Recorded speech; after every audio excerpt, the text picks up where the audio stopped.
ભાવનગર જિલ્લામાં રાજકીય સમીકરણોમાં મોટો ફેરફાર જોવા મળ્યો છે, જ્યાં વર્ષોથી ભાજપનો ગઢ ગણાતી વલભીપુર તાલુકા પંચાયત અને જિલ્લા પંચાયતની કેટલીક બેઠકો પર અપક્ષ ઉમેદવારોએ જીત હાંસલ કરી છે.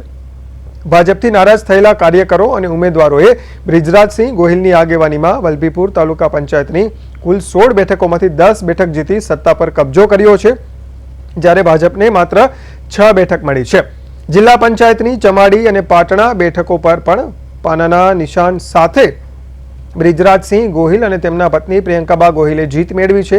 સ્થાનિક સ્વરાજની ચૂંટણીમાં ભાવનગર જિલ્લામાં ભાજપે મોટા ભાગની સંસ્થાઓ કબજે કરી હોવા છતાં વલભીપુરમાં થયેલો આ ફેરફાર ખાસ ચર્ચાનો વિષય બન્યો છે. વર્તમાન ધારાસભ્ય શંભુનાથ ટુંડિયા સામે નારાજગી અને આંતરિક જૂથબંધીને કારણે આ સ્થિતિ સર્જાઈ હોવાનું માનવામાં આવી રહ્યું છે. ત્યારે આવનારી વિધાનસભાની ચૂંટણી પહેલા આ પરિણામોને લઈને રાજકીય ગરમાવો વધવાની શક્યતા છે.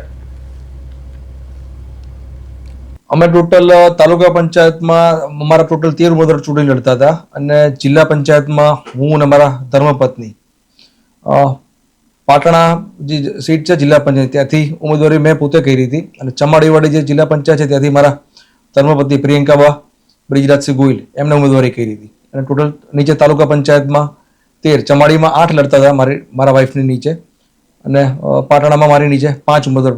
મારી વિચારધારા અત્યારે પણ ભારતીય જનતા પાર્ટીની વિચારધારા સાથે હું જોડાયેલો છું. આ ચૂંટણી લડવામાં મુખ્ય કોઈનો જો સિંહ ફાળો હોય આ પગલું ભરવામાં, આ સ્ટેજ અમને લઈ જવામાં, એ અમારા સ્થાનિક ધારાસભ્ય છે આદરણીય શંભુનાથજી બાપુ, એ અને એમના પ્રતિનિધિ.